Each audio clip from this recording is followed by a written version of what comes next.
Growing up, the church taught me about varying cults and other religions, talking about them through a narrow-minded focus, pointing out some of their most stupid beliefs and practices, and ignoring any positive aspects or why people were drawn to them.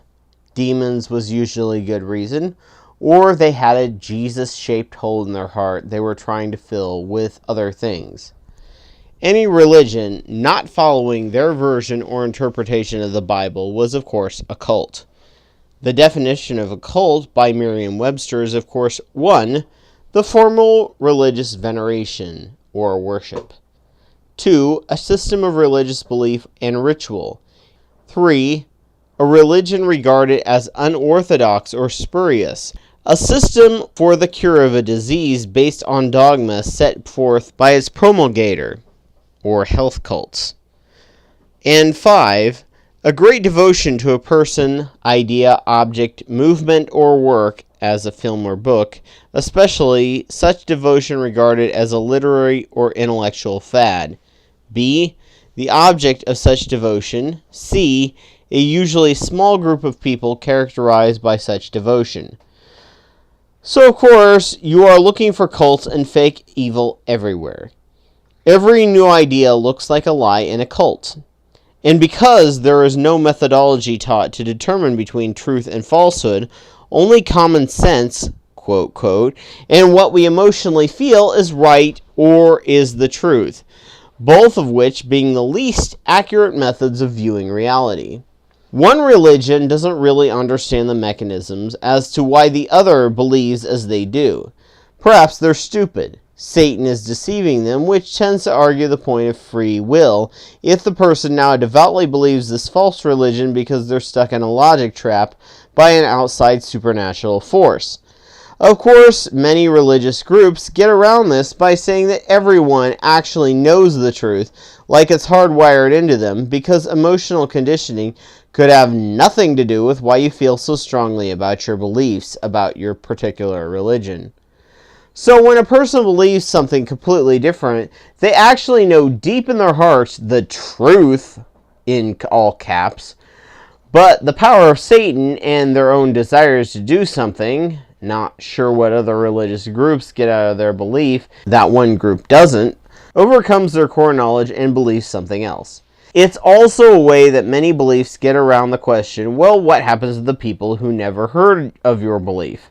Well, they instinctively know, and if they just follow that God's will, they will still be allowed into heaven.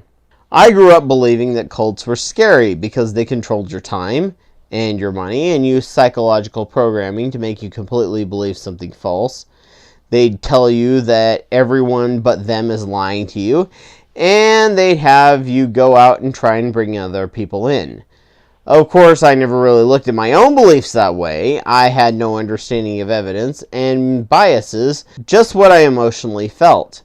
All other belief systems were like this. Even Catholics and Presbyterians weren't real Christians, and most of them were hellbound unless they were just confused and they stayed true to their conscience, which wouldn't steer them wrong, and they got the most important points of salvation they needed.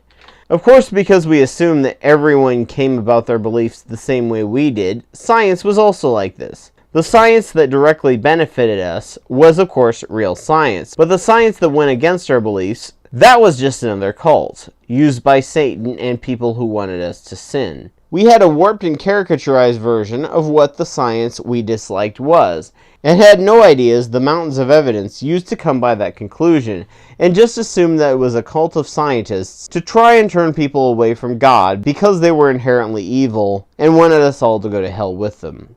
It was actually decades before I grasped the methodology used by science to draw their conclusions. Science makes no assumptions, puts no faith in emotions or common sense, and just looks at the hard evidence and data, most of which someone had to spend their entire lives to sift through because there was so much of it.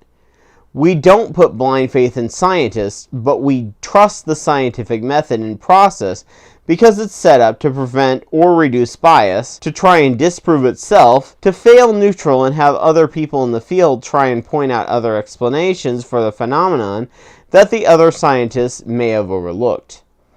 Unfortunately, because there is so much work involved, each branch has to trust the other branches and their specialized experts, and if they don't have the education needed to chime in on the actual discussion to be right, they can't.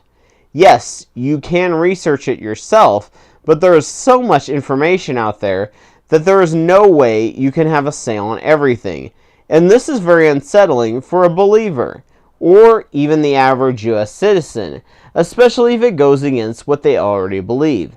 They don't understand that the scientific method works the same across the board, and they're all subject to the same level of brutal scrutiny that any other branch is. They think that if they can't see every part of the evidence for themselves in an hour of internet research, then it must be an evil conspiracy by the Illuminati or the New World Order to send the world into a fiery orgy of chaos and horror.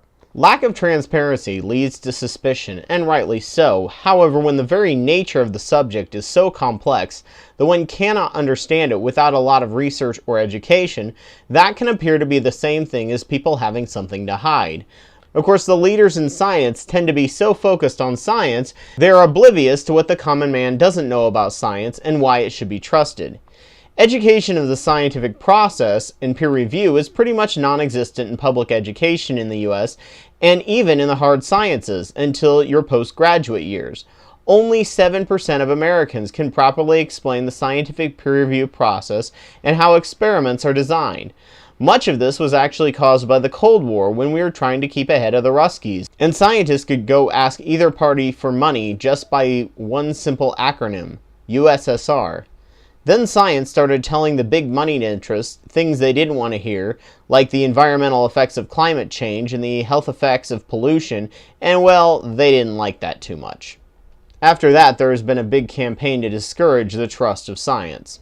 Which brings me to my job recently, where it was leaked accidentally that we were doing a superstition bash in my local CFI, and doing things like palm reading, tarot cards, and Ouija boards, and the psychology behind why they appear to be real. One girl said, "Well, I believe in demons," and then proceeded to throw the discussion off topic, telling me how she didn't see even magicians as entertainment or television because they were all lies, and therefore could make you more open and susceptible to demons because it was a form of hypnosis. I tried to get it back on track, and I am a bit forceful with science, partly because of Asperger's, but partly because I'm also a science teacher, just not here. I left in frustration, and later she came to me and said that I must understand that other people have different worldviews than me, and I need to be respecting of that. What she fails to realize is that I was being respectful, as I avoid talking about science and politics like the plague, but I didn't realize that science was such a controversial topic in a science lab.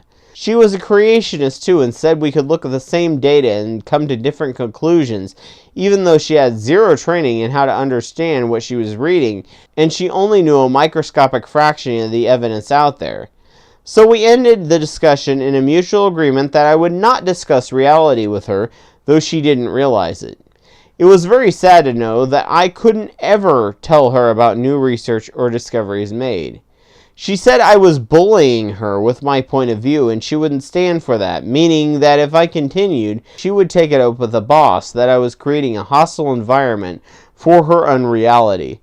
That's a good way to jeopardize your job in this economy, so I backed down. She views science that goes against her views as a big conspiracy made by evil or misled men, and somehow we must all be brainwashed into believing it just because she doesn't know why science is true. And this is why I continue to ask and push people with masters or above in science to make videos discussing their experience with the peer review process and possibly one's experience with experiment design. If you or someone you know on YouTube has a science degree, please spread this around. This is an essential but massive point of ignorance in the science community, and even I can't fully explain it that well. In the future, I want a full understanding of the infrastructure of the science community and process to be well known so that people stop distrusting science because they understand how the system works to self-correct, be agnostic, and prevent bias. It has its flaws, but it is truly the only game in town for truth. And unless you have a PhD in the field, I hate to tell you, but they are already light years ahead of you if you think you can see a flaw that you can take their theories down with.